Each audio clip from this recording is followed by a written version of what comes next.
प्रिय विद्यार्थियों नमस्कार। आज हम बात कर रहे हैं सृजन पुस्तक का 17वां अध्याय, जो उसका अंतिम अध्याय है और उसमें कन्हैयालाल मिश्र द्वारा रचित जो निबंध है मैं और मैं, इस पर बात करेंगे। सबसे पहली बात तो प्यारे विद्यार्थियों ये है कि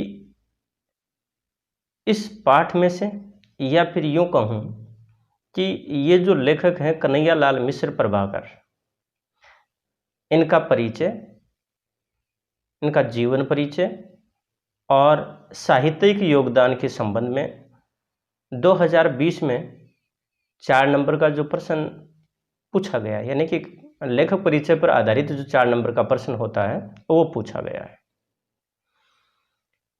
दूसरी बात यहाँ पर यह है कि लेखक ने जो शीर्षक दिया है निबंध का मैं और मैं, इसमें पहला जो मैं शब्द है उसका अर्थ है स्वयं, और जो दूसरा मैं शब्द है उसका अर्थ है अहम, दम्भ, घमंड, अहंकार।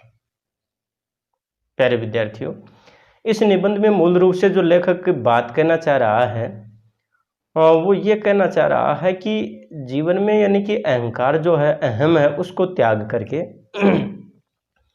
और व्यक्ति को आत्मचिंतन करना जरूरी होता है। व्यक्ति को आत्मचिंतन करना चाहिए, मनन करना चाहिए, स्वयं की कमियां, खामियां, गलतियां, त्रुटियां, इनके बारे में बात करनी चाहिए, समझनी चाहिए। तो सबसे पहले हम बात करते हैं लेखक के परिचय की। यहाँ पर लेखक के परिचय के संबंध में बताया है कि श्री मिश्र जी का जन्म सन 1906 में सहारनपुर जिले के देवबंद ग्राम में हुआ था। राजनीतिक और सामाजिक कार्यों में इनकी गहरी रुचि रही है। स्वतंत्रता आंदोलन के संदर्भ में इन्होंने कई बार जेल की यात्रा भी की। इनका जो मुख्य कार्य क्षेत्र है वो पत्रकारिता है। यूँ तो ये ज्ञानोदय के संपादक भी रहे, किंतु इनकी साहित्यिक साधना विशेषतः नया जीवन मासिक के संपादन प्रकाशन के रूप में व्यक्त हुई। ललित निबंधों के क्षेत्र में भी इन्होंने अनवरत योगदान दिया है और इनके जो प्रमुख निबंध संग्रह हैं उनमें देखिएगा, जिंदगी मुस्काई, माटी हो गई सोना, बाजे पायलिया के घुंघरू और दीप जले, शंख बजे, आकाश के तारे, धरती के फूल, इनका लघु कथा संग्रह है। पत्रकार होने के नाते इन्होंने कई रिपोर्टाज भी लिखे। इनके रिपोर्टाज क्षण बोले कण मुस्काए शीर्षक कृति में संकलित है।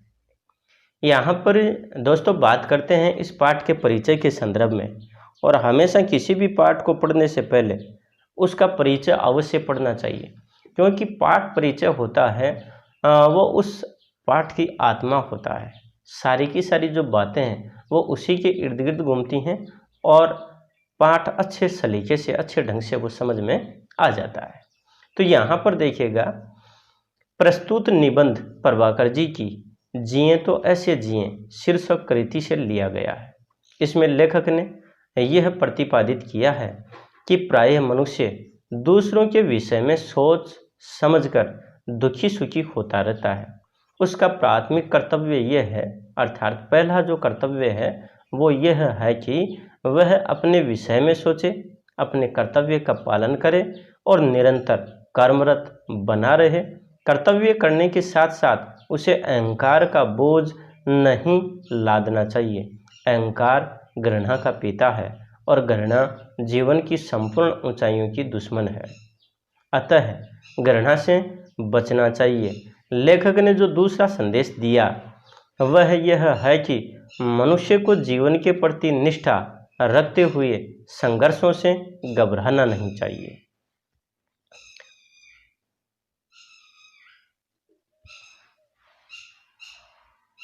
निराश नहीं होना चाहिए, क्योंकि निराशा कर्म की गति को रोक देती है तथा नया और ताजा अनुभव नहीं होने देती है।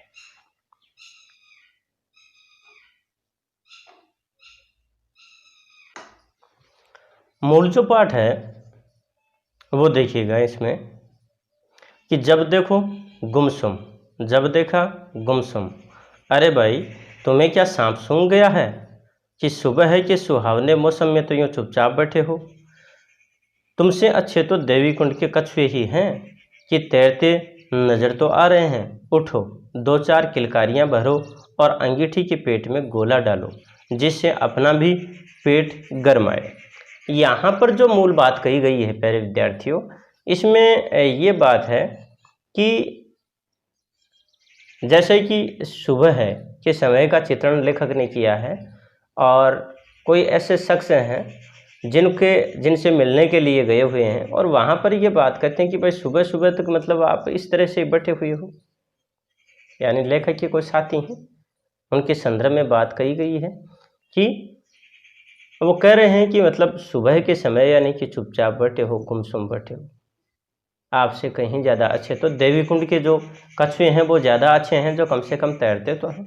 आप भी यानी कि उठिए और किलकारियाँ भरिए और ये जो अंगीठी है उसको सुलगाइए, ताकि अपना जो पेट है वो भी गरमाए, अर्थात उसमें भी ऊर्जा आए।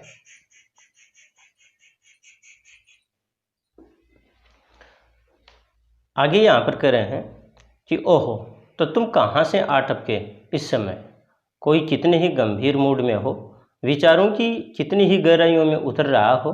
तुम्हारी आदत है बीच में आ कूदना और फैलाने लगना पलंतरानियों के लच्छे एक के बाद एक। यह सच है कि ये बहुत बुरी आदत है।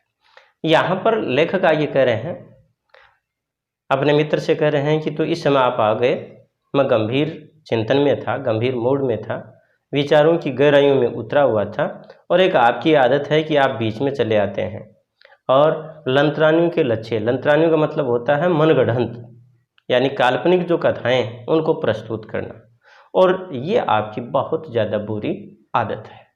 फिर उसी क्रम में देखिएगा आगे,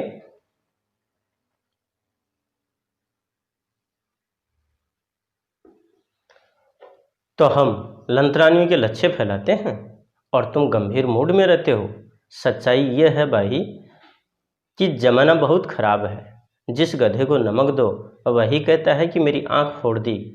हम जा रहे थे अपने काम, तुम्हें दूर से देखा सुस्त और रास्ता काटकर इधर आए कि देखें तो माजरा क्या है और मामला कुछ गड़बड़ हो तो कुछ मदद करें। पर तुम्हारे तेवर कुछ ऐसे बदले हुए हैं कि जैसे हम सुबह सुबह 4 रुपये उधार मांगने आ गए हों और पहले इसी तरह हाथ उधार उठाए रुपए हमने अभी तक वापस नहीं किए हों। बहुत अच्छे रहे। प्यारे विद्यार्थियों, यहाँ पर आगे यानी कि दोनों मित्रों के मध्य बातचीत चल रही है और वो बता रहे हैं, यानी कि यहाँ पर इनका जो मित्र है वो कह रहा है कि इसका मतलब ये है कि हम मनगढ़ंत कहानियाँ हैं, और वो कहते हैं आपको, आप तो गंभीर चिंतन में थे। और भाई सच बात तो यह है कि आज का जो वक्त है, ज़माना बहुत ख़राब है। यहाँ पर जिस गधे को नमक दो वही कहता है कि मेरी आंख फोड़ दी, अर्थात जिसका भला करना चाहें वही ये कहता है कि मेरा नुकसान कर दिया। यहाँ पर इनके जो मित्र हैं वो करें कि मैं तो अपने काम से जा रहा था, आपको इधर सुस्त देखा तो इधर आ गया कि आखिर माजरा क्या है। माजरा का अर्थ होता है बात, आखिर बात क्या है, कहीं कोई बात गड़बड़ तो नहीं है। और आपने जो रवैया दिखाया वो ऐसा दिखाया है जैसे कि कोई पहले पैसे लेकर के चला गया और वो पैसे आज तक वापस लौटाए नहीं, फिर से मांगने के लिए आ गया। उसी तरह की आपकी स्थिति है। उसी क्रम में आगे देखिए, ना ना ये बात नहीं है, तुम्हारा आना सर आँखों पर, तुम भी ये क्या बात कह रहे हो। पर बात यह है कि मैं इस समय बहुत गहरे चिंतन में था, और लो बताऊं तुम्हें गहरे चिंतन में क्या था। मैं अपने आप में खोया हुआ हूँ आज। प्यारे विद्यार्थियों, यहाँ पर जो लेखक है वो कह रहा है मित्र से कि ऐसी कोई बात नहीं है, आप जो आए हैं, आपका आना हमारी सर आँखों पर, अर्थात आपका स्वागत है। पर दरअसल बात यह है कि आज मैं अपने आप में खोया हुआ था, अपने चिंतन में डूबा हुआ था। यहाँ पर आगे उसका जो मित्र है वो क्या कहते हैं देखिएगा। वाह भाई वाह, क्या करने, लो फिर बताऊँ तुम्हें मैं भी एक बात कि आज तुमने ऐसी दूर की हाँकी है कि अब तक के सब छौंक मात हो गए। हाँ जी, तो आज तुम अपने आप में खोए हुए हो मियाँ, खोए हुए हो तो डोंडी पिटवाओ या पुलिस में रिपोर्ट लिखाओ। खड़े खड़े क्या देख रहे हो, बेंगे बबूल से। वहाँ पर आगे जो बातचीत चल रही है उन मित्रों में, तो यानी वो कह रहा है कि वाह भाई क्या बात है। लो फिर मैं आपको एक बात बताऊं कि आज आपने ऐसी दूर की हाँकी है कि अब तक के सब छौंक मात हो गए। कहने का तात्पर्य, आज जो आपने जो बात कही है ना अपने आप में डूबे रहने की, चिंतन करने की, यानी ये है एक तरह से आपने यूँ कहें कि जिसको डींग हाँकना कहें, यानी एक तरह से डींग हाँक दी। हाँ जी, आज तुम अपने आप में खोए हुए हो मियाँ, खोए हुए हो, डोंडी पिटवाओ। डोंडी पिटवाने का मतलब होता है जैसे प्राचीन काल में राजाओं के शासन काल में जब कोई संदेश दिया जाता था तो एक व्यक्ति एक नगाड़े के साथ आता और वह उसे बजाता, गांव वाले सारे एकत्रित हो जाते और फिर वह अपना संदेश उनको देता था। तो यहाँ पर जो उसके मित्र हैं वो यही बात कर रहे हैं कि भाई किसी डोंडी पिटवाओ या पुलिस में रिपोर्ट लिखाओ अगर आप खो गए तो। यहाँ पर एक तरह से व्यंग्य है, खड़े खड़े क्या देख रहे हो व्यंग्य बबूल से। उसी क्रम में आगे देखिए, तुम तो अजीब आदमी हो कि कह रहा हूँ संत स्वभाव एक गहरी बात और तुम उड़ा रहे हो गुटप्पे। पर बात यह है कि पढ़ाई के लिए एक पैसा कभी किसी मास्टर को तुमने दिया नहीं, अक्ल आए भी तो कहाँ से। लो फिर मैं आज तुम्हें तुम्हारे ही जैसों की एक कहानी सुनाता हूँ, उसे सुनकर तुम समझोगे कि कैसे आदमी अपने आप में खोया जाता है। ये जो पैराग्राफ है इसमें मूल रूप से जो लेखक है वो अपने मित्र से, अपने साथी से एक तरह से यही बात कह रहा है कि आप एक तरह से यानी कि हंसी मजाक की बात कर रहे हो, गुलछर्रे उड़ाने की बात कर रहे हो। दरअसल बात तो ये है कि आपने कभी अध्यापक के पास जाकर के अध्ययन ही नहीं किया है, इसलिए क्या कि आपको अक्ल कहाँ से आए। ये इन दोनों के मध्य एक दूसरे पर हंसी मजाक की बातें चल रही हैं। यहाँ पर लेखक आगे कह रहा है कि चलो मैं आज आपको एक कहानी सुनाता हूँ कि व्यक्ति अपने आप में कैसे खो जाता है। यहाँ पर प्यारे विद्यार्थियों जो कहानी लेखक हमें बताने जा रहा है उस पर प्रश्न बनता है, और वो जो प्रश्न है वो ये है कि 5 बंगड़ियों की कहानी कौन सी थी, या 5 जो बंगड़ी हैं वो कहाँ चले, उनके साथ क्या घटना घटित हुई। इस बात को लेकर के ये प्रश्न है और उसी का जवाब हमें इसमें मिलेगा। 5 आदमी आपस में गहरे दोस्त थे, करने धरने को कुछ नहीं, खाने को दोनों समय रोटी और पीने को भंग चाहिए। पांचों पक्के बंगड़ी पिए और धुत पड़े रहे। एक दिन कहीं मंदिर में बैठे घोट रहे थे कि उन पांचों की स्त्रियां इकट्ठी होकर जा पहुंची और लगी दिल के गुबार निकालने। जो 10-5 आदमी वहां पर और थे उन्होंने भी इन स्त्रियों की बात का समर्थन किया। बड़ी बेइज्जती हुई और पांचों ने कहीं परदेश में जाकर रोजगार करने का फैसला किया। प्यारे विद्यार्थियों, यहाँ पर उन पांचों भंगड़ी मित्रों के बारे में बताया गया है जो कोई कार्य नहीं करते थे पूरे दिन, यानी कि बस खाना पीना, मौज मस्ती करना, भांग पीना और भांग में भी धुत पड़े रहना। एक दिन जो उनके मित्र हैं वो भांग घोट रहे थे, उनकी जो स्त्रियां हैं, कहने का मतलब है कि जो पांचों मित्र थे वो भांग घोट रहे थे और उनकी जो स्त्रियां हैं वो वहाँ पर आ गई और दिल का गुबार निकालने लगी, अर्थात उन्हें भला बुरा कहने लगी। और वहाँ पर जो उपस्थित जो लोग थे उन्होंने भी उन्हीं का समर्थन किया और इससे उन लोगों की बड़ी बेइज्जती हुई। फिर अंत में उन्होंने फैसला किया कि अब हमें कोई कार्य करना चाहिए। यहाँ पर इस बात को लेकर के प्रश्न बन जाता है कि पांचों जो भंगड़ी हैं उन्होंने क्या फैसला किया। तो प्रश्न को किसी भी तरह से यानी घुमाया जा सकता है, जवाब यही पैराग्राफ है और आगे देखिए इसमें।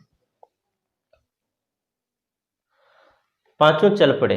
चलते चलते आपस में सलाह की कि भाई होशियारी से चलियो, कहीं रास्ते में ऐसा न हो कि सांझ हो जाए, जरा गहरी और कोई खोया जाए, लौटकर उसकी घरवाली को क्या जवाब देंगे। फिर कुछ दूर गए, रात हुई, एक मंदिर में पड़कर सो गए। सुबह उठते ही तब पाया कि भाई पहले गिन लो, सब चौकस भी हैं। यहाँ पर ये जो पांचों मित्र हैं वो चलते हैं और उन्होंने रास्ते में एक सलाह भी कर ली कि हमें बहुत होशियारी से चलना चाहिए। गहरी शाम हो रही है, कहीं हम में से कोई व्यक्ति खो नहीं जाए। अगर कोई व्यक्ति खो गया तो ऐसी स्थिति में हम उनकी यानी कि घरवाली को क्या जवाब देंगे, उनकी स्त्रियों को क्या जवाब देंगे। और फिर यानी एक मंदिर में जाकर के रात को वो सो जाते हैं। सुबह जैसे उठा तो वापस यानी कि वो अपने आप को गिनने की बात कहते हैं कि सभी हैं कि नहीं हैं। तो उसी क्रम में आगे देखिए, उनमें से एक ने सबको गिना, 1 2 3 4, फिर गिना 1 2 3 4, जोर से चिल्ला कर कहा, अरे हम तो घर से 5 चले थे, ये रात भर में ही 4 रह गए। दूसरे ने दोबारा सबको गिना, पर वे ही 4। तीसरे ने गिना, तब भी 4 ही रहे। मामला संगीन हो गया। तब पाया कि लौटकर घर चलें, शायद 5वां आदमी रात को घर लौट गया। यहाँ पर प्यारे विद्यार्थियों, उन लोगों ने अपने आप को गिना और जो गिनती उन्होंने की तो यानी उनमें से एक गायब मिला। सभी ने गिनती की, लेकिन सभी की जो गिनती थी यानी 4 पे आकर के ही रुक जाती थी। फिर देखिएगा, उन्होंने घर वापस चलने का मानस बना लिया। देखिए आगे, रास्ते में सब रोते पीटते लौट रहे थे कि एक समझदार आदमी मिला। उसने इन्हें रोककर पूछा कि वे किस मुसीबत में हैं। इन्होंने बताया कि हम घर से 5 चले थे। अब यहाँ पर यानी कि वापस इन्होंने जाने का मानस बनाया और एक तरह से दुखी थे। तो किसी समझदार आदमी ने इनको समझ लिया कि ये बड़ी मुसीबत में है, परेशान है। तो उन्होंने पूछा, भाई क्या बात है। इन्होंने जवाब दिया, हम घर से 5 चले थे, लेकिन हम में से एक गायब है, वो नहीं है। अब हम 4 ही हैं। देखिए तो फिर आगे,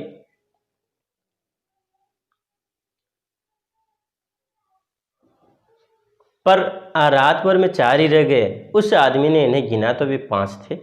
उसने कहा, भले आदमियों, तुम घर से 5 चले थे और 5 ही अब हो, तो रो क्यों रहे हो। यानी कि जो समझदार व्यक्ति इनको मिला था तो उसको इन्होंने बताया, उसने बताया कि आप तो पहले भी 5 थे और अब भी 5 हो, तो इसमें रोने वाली बात तो कोई है ही नहीं। फिर देखिए, सब इन बंगड़ियों में से एक ने फिर सबको गिना, 1 2 3 4। समझदार ने कहा, अरे बंधु, अपने को तो गिने। अब इन लोगों की समझ में आया कि मामला यह है कि जो गिनता है अपने को भूल जाता है। वही हाल मेरा हो रहा है कि मैंने घर की सोची, पड़ोस की सोची, देश की सोची और यूँ समझो कि दुनिया भर की बातें सोच मारी, पर अपनी बात भूल गया और कभी ये न सोचा कि आखिर मेरा मेरे प्रति क्या कर्तव्य है और क्या अधिकार है। आज मैं यही सोच रहा था कि तुम आगे कहो, फिर मैं गहरे चिंतन में था या नहीं। यहाँ पर यानी कि जब वो 5 बंगड़ी एक दूसरे को गिन रहे थे तो यानी उनके पास गिनती 4 आ रही थी। समझदार व्यक्ति ने फिर उन्हें समझाया कि अरे बंधु का अर्थ है मूर्ख, यानी कि आप गिन तो रहे हो लेकिन गिनती में स्वयं को नहीं गिन रहे, अपने आप को तो गिनो।